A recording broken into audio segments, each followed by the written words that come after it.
बाद फिर एक बार स्वागत है आपका बिहार झारखंड बुलेटिन में। आपके साथ मैं हूं इशिता तिवारी।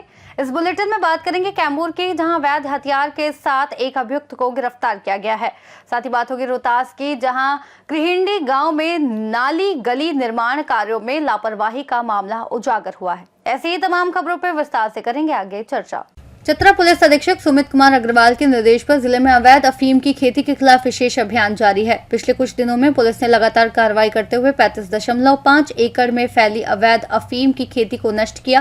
पहले चरण में कुंदा थाना क्षेत्र के ग्राम टिटही भरगांव, राजपुर थाना के ग्राम आमकुदर में कुल 3 एकड़ अफीम की खेती नष्ट की। दूसरे अभियान में सदर थाना क्षेत्र के ग्राम मसूरियातरी और कुंदा थाना के ग्राम बंठा में 5 एकड़ अफीम की खेती नष्ट की गई। तीसरे और सबसे बड़े अभियान में पुलिस ने लावालौंग थाने के ग्राम कोठारी, कुंदा थाना के ग्राम मरगड़ा, वशिष्ठ नगर थाना के गिद्धातरी और सदर थाना के ग्राम ब्राह्मणा में कुल 27.5 एकड़ अफीम की फसल को नष्ट किया। चतरा पुलिस ने यह भी बताया कि अवैध अफीम की खेती में शामिल लोगों की पहचान की जा रही है और उनके खिलाफ कानूनी कार्रवाई की जा रही है। हिस्टोरिकली किया जा रहा है और लगातार उस पर कार्रवाई कर रहे हैं। जब से हम लोग आए हैं, बड़े बड़े माफियाज को भी जेल भेजा गया है और जो अब अफीम की खेती हो रही है उस पर हम लोग ने विनिष्टीकरण स्टार्ट कर दिया है। लगभग 30 से 35 एकड़ ऑलरेडी हम लोग विनष्ट कर चुके हैं और इस बार आप देखेंगे कि बहुत प्रोएक्टिवली पुलिस काम कर रही है, क्योंकि अभी तक पौधा पनपा भी नहीं है कि हम लोग विनिष्टीकरण स्टार्ट कर दिए हैं। और ये ज़्यादातर आप अगर डेटा देखेंगे तो ये वन भूमि में खेती की जाती है। चतरा से सी न्यूज संवाददाता लकी की रिपोर्ट। कैमूर जिले के नुआम थाना क्षेत्र के अखीनी गांव में पुलिस ने एक मुर्गी फार्म पर छापेमारी कर अवैध गांजा और हथियारों का जखीरा बरामद किया। गुप्त सूचना के आधार पर अनुमंडल पुलिस पदाधिकारी मोहनिया प्रदीप कुमार के निर्देशन में नुआम थाना अध्यक्ष शांतनु कुमार के नेतृत्व में छापेमारी टीम का गठन किया गया। छापेमारी के दौरान मुर्गी फार्म के पानी की टंकी से 3 अवैध देसी कट्टे, 4 जिंदा कारतूस, 2 मिसफायर कारतूस, 13 खाली खोखा और 8.12 किलोग्राम गांजा बरामद किया गया। इसके साथ ही घटनास्थल पर मौजूद मुर्गी फार्म के मालिक आतिफ अफरोज खान को गिरफ्तार कर लिया गया। पुलिस ने एक मोबाइल फोन भी जब्त किया और आरोपी के खिलाफ अग्रिम कार्रवाई शुरू कर दी है। कल की घटना को लेकर के सर, कल नुआ थाना क्षेत्र के जो अखनी में घटना घटित हुई, जो सलहे बरामद हुए, सर उसके बारे में क्या? कल गुप्त सूचना मिली थी कि वहाँ अखनी ग्राम में नुआ थाना क्षेत्र अंतर्गत अखनी ग्राम के आतिफ अफरोज खान अपने मुर्गी फार्म के पास कुछ अवैध हथियार और गांजा रखे हुए हैं, जिसकी सूचना पर वरीय पदाधिकारी को अवगत कराते हुए थानाध्यक्ष नुआव के द्वारा एक रेड कंडक्ट किया गया था, जिसमें सीओ भी साथ गए थे। इसमें वहां से 3 अवैध देसी कट्टा, 4 जिंदा कारतूस, 2 मिसफायर और 13 खाली खोखा मिला था और 8 किलो लगभग गांजा बरामद हुआ। अभियुक्त के किस जगह से सर ये मिला, कहाँ से? मुर्गी फार्म है अभियुक्त का और मुर्गी फार्म के ही उसी परिसर में एक वो है पानी टंकी है, वहीं से बरामद है। कैमूर से सीनियर संवाददाता राम प्रवेश तिवारी की रिपोर्ट। कैमूर जिले के नग पंचायत कुदरा स्थित Ramdhari Singh memorial nursing college में वार्षिक उत्सव सह शपथ ग्रहण समारोह का आयोजन किया गया, जिसमें मुख्य अतिथि मोहनिया विधायक संगीता कुमारी ने दीप प्रज्वलित कर कार्यक्रम का उद्घाटन किया। इस कार्यक्रम का नेतृत्व कॉलेज के निदेशक डॉक्टर संजय कुमार और चिकित्सा पदाधिकारी डॉक्टर रीता कुमारी ने किया। समारोह में छात्रों ने रंगारंग प्रस्तुतियां दी, जिसमें रिंकी, वंदना, संध्या, सलोनी और काजल ने स्वागत गीत प्रस्तुत किया।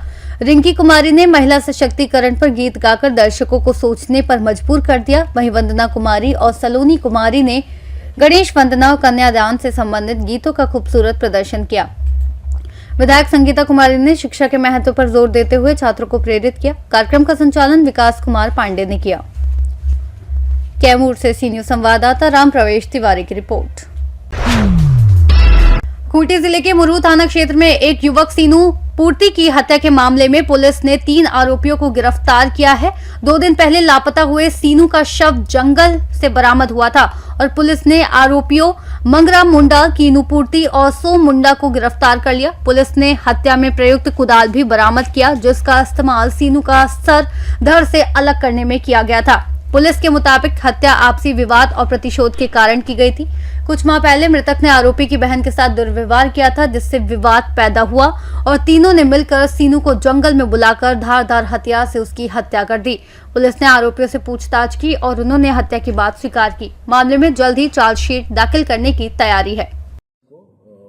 मांगी कुमारी है, उनके द्वारा पुलिस को बताया गया कि उनका भाई जो है सीनू पूर्ति, उम्र करीब 22 वर्ष जो है, वो 1/12/2025 को अपना पल्सर मोटरसाइकिल से कहीं बाहर निकला था और घर नहीं लौटा है। इसके बाद एक जगह पे हम लोग को एक मिट्टी में गाड़ा हुआ एक लाश दिखाई पड़ा, जिसमें सिर्फ उसकी उंगलियां दिख रही थी। उस लाश को निकाला गया तो उनके मांगी कुमारी के द्वारा पहचान किया गया कि ये लाश जो है उनके भाई का ही है और उसमें मुरहू थाना कांड संख्या 69/25 दर्ज किया गया। ये इनके साथ कुछ लड़कों के साथ ही गया था और जिनके साथ वो गया था उनके द्वारा मारपीट करके इसकी हत्या कर दी गई थी। इसी का उद्भेदन किया गया और इसमें संदिग्ध मंगरा मुंडा, कीनू पूर्ति, सोम मुंडा, इन तीनों को गिरफ्तार किया गया और हत्या में प्रयुक्त जो कुदाल था वो भी बरामद किया गया है। कुदाल से ही वो हत्या किया गया था और कुदाल से ही जमीन में गड्ढा करके उसको दफनाया क्या गया। कारण बताया इसका? कारण ये था कि इनका पहले से एक जमीन विवाद चल रहा था, जिसमें जो मृतक है उसके द्वारा जो एक्यूज्ड है इनके परिवार, इसके एक भाई की हत्या की गई थी, जिसमें वो जेल गया था। जेल से निकलने के बाद ये वापस आया, अपने गांव आया तो अगले पार्टी के द्वारा इसकी हत्या कर दी गई। अपराधियों ने और क्या कुछ बताया इस केस में पूछताछ के क्रम में? यही कि उसी जो मृतक के द्वारा जो हत्या की गई थी अपने भाई की, उसी के प्रतिशोध में इनके द्वारा इसकी हत्या की गई। ठीक है सर, थैंक यू। खूंटी से सी न्यूज संवाददाता शहीद अंसारी की रिपोर्ट। तुरकोलिया में अतिक्रमण हटाने के अभियान को लेकर दुकानदारों में हड़कंप मच गया है, क्योंकि उन्हें 11 दिसंबर तक अतिक्रमित जगह खाली करने का नोटिस जारी किया गया है। नोटिस मिलने के बाद दुकानदार स्वेच्छा से अपनी दुकान के सामने अतिक्रमण को हटाने में जुट गए। सीओ संतोष कुमार ने बताया कि दुकानदारों ने सड़क की जमीन पर करकट चढ़ाकर और दुकानें फैलाकर रास्ते को अवरुद्ध कर दिया था, जिससे राहगीरों और मरीजों को कठिनाई हो रही थी। प्रशासन ने ये कदम जनता की सुविधा के लिए उठाया है। यदि निर्धारित तिथि तक अतिक्रमण नहीं हटाया गया तो विधि सम्मत कार्रवाई करते हुए प्राथमिकी दर्ज कर अतिक्रमण मुक्त कराया जाएगा और जुर्माना भी वसूला जाएगा। पहले चरण में मुख्य चौक को अतिक्रमण मुक्त किया जा रहा है। इसके बाद अन्य प्रमुख चौकों और बाजारों को भी अतिक्रमण से मुक्त कराया जाएगा। अतिक्रमणकारी इस नोटिस से परेशान हैं और 11 दिसंबर तक अतिक्रमण हटाने की तैयारी कर रहे हैं, क्योंकि यदि वे जमीन नहीं खाली करते तो बुलडोजर चलने की संभावना है। कह रहे हैं सर, अतिक्रमण हटाने के पहले मतलब अंचल कार्यालय द्वारा दिया गया था आपको, मतलब कोई डेडलाइन दिएगा फलाना तारीख हटाइएगा, नहीं तो कुछ बताइए विशेष, ताकि पब्लिक को भी जानकारी हो जाए आपके माध्यम से। देखिए, अंचल कार्यालय द्वारा ये तुरकोलिया प्रखंड का मेन चौक है, जहाँ पे ये पंचमुखी रोड है, कोटवा जाने के लिए, सुगौली जाने के लिए, अरेराज जाने के लिए और बाजार पर जाने के लिए। यहाँ बरोबर लोग जो दुकानदार, अस्थायी दुकानदार या अवैध तरीके से ठेला लगाते, पंचर लगाते, उन लोगों के द्वारा बरोबर जाम किया जाता है, जिससे आम जनता को परेशानी होती है, मरीजों को जाने में परेशानी होती है। तो अंचल प्रशासन द्वारा इन लोगों को नियमतः नोटिस दिया गया था। 1 बार, 2 बार, 3 बार नोटिस दिया गया था कि आप लोग स्वयं हटा लें, अन्यथा आपसे जुर्माने की राशि वसूल की जाएगी, नहीं तो आदर तरीके से प्रशासनिक कार्रवाई भी की जाएगी। तो उसी के आलोक में हम लोगों ने 11 तारीख का अंतिम डेट दिया हुआ है, इन लोगों को हटा लीजिए, अन्यथा आपके ऊपर प्राथमिकी भी दर्ज की जा सकती है अंचल प्रशासन के नियम का अवहेलना करने के उपरांत। कितने दिन के अंदर ये लोग हटाएंगे सर? उसी दरमियान में ये लोग, आज 8 तारीख है, 8 तारीख को खुद से हटा रहे हैं। अगर 11 तारीख को नहीं हटाएंगे इन लोगों के ऊपर प्राथमिकी दर्ज करके वो 11 तक मतलब उसके बाद जो प्रशासनिक कानूनी कार्रवाई आप करेंगे, कार्रवाई है कानूनी। और ये मेन चौक हो गया आपको, बैरिया, तुरकोलिया, कौलपुर, बारह, जितने भी अतिक्रमित है सबका कुछ टारगेट होगा। अब जितने भी चौक हैं, सभी चौक पे फेज बाय फेज में अतिक्रमण को लेकर के अभियान चलाया जाएगा ताकि आम जनता को परेशानी ना हो। चौक चौराहे पे जो दुकानदार लगा लेते हैं, दुकान वाले हैं जो 5 फीट 10 फीट 6 फीट करके अतिक्रमण किए हुए हैं, उन लोगों को विधिवत नोटिस दे करके प्रशासन की ओर से अग्रसर कार्रवाई की। ठीक है सर, इस मोतिहारी से सी न्यूज़ संवाददाता मंसूर अहमद की रिपोर्ट। पाकुड़ जिला मुख्यालय स्थित झारखंड राज्य बेवरेजेस कॉरपोरेशन लिमिटेड के शराब गोदाम में किंगफिशर अल्ट्रा मैक्स बियर की बोतलों की जांच की गई। ये जांच संथाल परगना प्रमंडल के उत्पाद उपायुक्त मनोज कुमार के निर्देश पर की गई। रविवार को उत्पाद अधीक्षक आशुतोष कुमार ने गोदाम को सील कर दिया था और सोमवार को दुमका से पहुंचे उपायुक्त और उनकी टीम ने गोदाम की सील खोली। टीम ने यहां रखी लगभग 300 पेटियां का मिलान किया। उपायुक्त ने बताया कि पाकुड़ की कुछ शराब दुकानों से दमनदीप की किंगफिशर अल्ट्रा मैक्स बियर बेचे जाने की शिकायत मिलने के बाद ये कार्रवाई की गई थी। उन्होंने कहा कि गोदाम की जांच के बाद शराब दुकानों की भी जांच की जाएगी और रिपोर्ट्स मुख्यालय भेजी जाएगी। मौके पर वीडियोग्राफी भी करवाई गई है। पाकुड़ से सी न्यूज़ संवाददाता पंकज भगत की रिपोर्ट। रामगढ़ से खबर है, जहां Vinoba Bhave university inter college द्वारा आयोजित शतरंज टूर्नामेंट से आज से पीटीपीएस कॉलेज में शुरू हो गया। ये टूर्नामेंट 2 दिन चलेगा और कॉलेज के प्रिंसिपल डॉक्टर मनोज कुमार ने बताया कि ये आयोजन उनके कॉलेज में पहली बार हो रहा है और इसे पूरी तरह से सफलतापूर्वक संपन्न कराने का प्रयास किया जाएगा। टूर्नामेंट में जज के रूप में प्रोफेसर नवीन चंद्र ने बताया कि इस टूर्नामेंट के फाइनल में जो खिलाड़ी पहुंचेंगे वे जोनल टूर्नामेंट में हिस्सा लेंगे और इसी टूर्नामेंट से यूनिवर्सिटी टूर्नामेंट के लिए चयन होगा। टूर्नामेंट में भाग लेने आए विनोबा भावे यूनिवर्सिटी के पीजी छात्र फरहान ने कहा कि उनकी तैयारी पूरी है और वे इस टूर्नामेंट में अच्छा प्रदर्शन करेंगे। और कैसा लग रहा है यहाँ आकर चेस? अच्छा है, अच्छा फीलिंग है। इसके बाद इस जोन के लिए भी प्रिपेयर करना। सो तैयारी कैसे है? अच्छी है। ये पहली बार इस कॉलेज को मिला है चांस। हम लोगों के यहाँ टोटल 9 कॉलेजेस की टीम पार्टिसिपेट कर रहे हैं, जिसमें 39 बॉयज हैं और 9 गर्ल्स हैं। मेंस वुमेन्स दोनों 25-26 सेशन का ये हमारा टूर्नामेंट हो रहा है। हम लोग 8 और 9 दिसंबर दोनों दिन ये है। हमारे इसके लिए सहयोग के लिए रामगढ़ चेस एसोसिएशन के नीरज जी आए हुए हैं, सचिव महोदय, और हमारे यूनिवर्सिटी से आए हुए हैं चेस के बारे में जजमेंट देने के लिए हमारे नवीन चंद्रा जी, प्रोफेसर नवीन चंद्रा जी, और आर्बिट्रेटर जो है चीफ आर्बिट्रेटर वो विनोद कुमार साहू जी आए हुए हैं। इन्हीं के देख रेख में, इन्हीं के जजमेंट के आधार पर चेस का ये आयोजन किया जा रहा है। कितने दिन तक चलेगी? कल, आज और कल 2 दिन तक।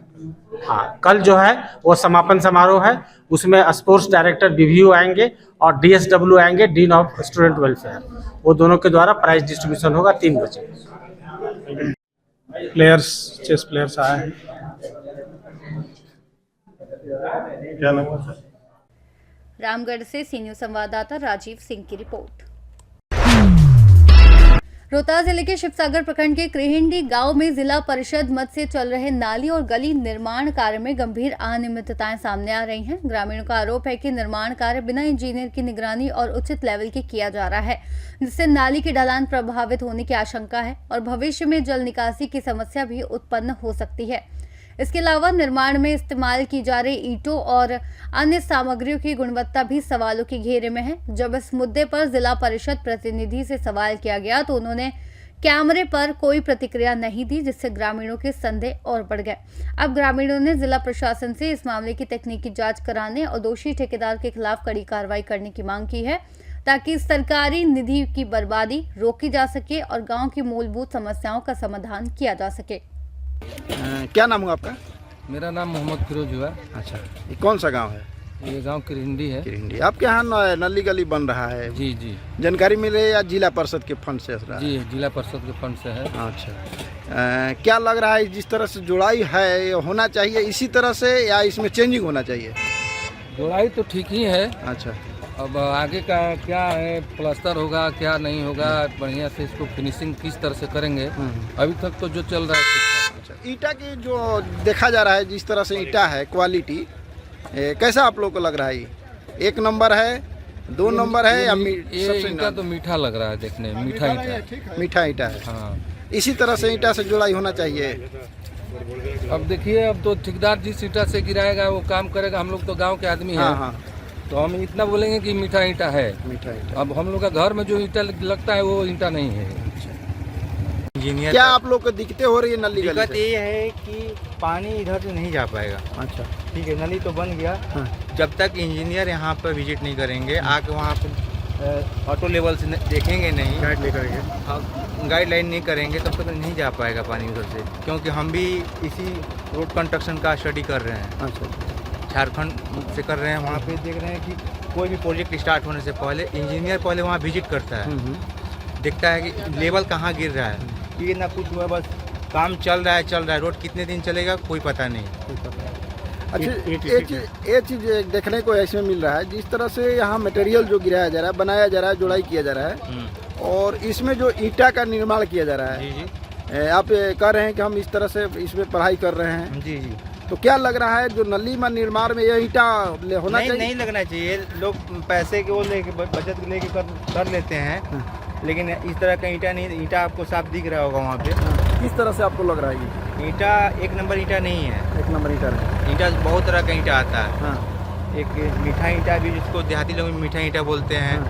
और ना यहाँ पे ऑटो लेवल, सबसे पहले हमारा यही कहना है कि यहाँ पे ऑटो लेवल से इस रोड का जांच करना चाहिए कि कहाँ पे पानी गिरावट हो रहा है। ना इंजीनियर विजिट, ना ठेकेदार आते हैं, बस लेबर मजदूर लगे हुए हैं, अपना काम हो रहा है। क्या नाम आपका? मेरा नाम विनीत सिंह पड़ेगा। कहाँ करोगे? मेरा घर यहीं हुआ, किरेंडी। रोहतास से सीनियर संवाददाता पंकज कुमार की रिपोर्ट। पाकुड़ दुमका मुख्य मार्ग पर सोना जोड़ी पुल के पास एक दर्दनाक सड़क हादसे में मोटरसाइकिल सवार की मौत हो गई। घटना नगर थाना क्षेत्र के अंतर्गत हुई, जब हिरणपुर से पाकुड़ जा रही मोटरसाइकिल अचानक अनियंत्रित हो गई और तेज रफ्तार में पुल से करीब 20 फीट नीचे गिर गई। इस हादसे में सवार के सर में गंभीर चोटें आईं, जिससे उसकी मौके पर ही मौत हो गई। स्थानीय लोगों की मदद से उसे सोना जोड़ी सदर अस्पताल पहुंचाया गया, जहां उसे मृत घोषित कर दिया गया। फिलहाल मृतक की पहचान नहीं हो पाई है। पुलिस ने घटनास्थल पर पहुंचकर पूछताछ शुरू कर दी है और मृतक की पहचान की कोशिश कर रही है। स्थानीय लोगों ने बताया कि सोना जोड़ी पुल पर पहले भी कई हादसे हो चुके हैं, क्योंकि पुल की अस्थायी ईंट की रेलिंग सुरक्षा मानकों के अनुरूप नहीं है। हादसे के बाद लोगों ने प्रशासन से इस मार्ग पर सुरक्षा व्यवस्था को मजबूत करने की मांग की है, ताकि भविष्य में ऐसी दुर्घटनाओं से बचा जा सके। पाकुड़ से सीनियर संवाददाता पंकज भगत की रिपोर्ट। बिहार झारखंड बुलेटिन में फिलहाल के लिए इतना ही। देश और दुनिया की तमाम बड़ी जानकारियों के लिए बने रहिए आप सी न्यूज़ भारत के साथ।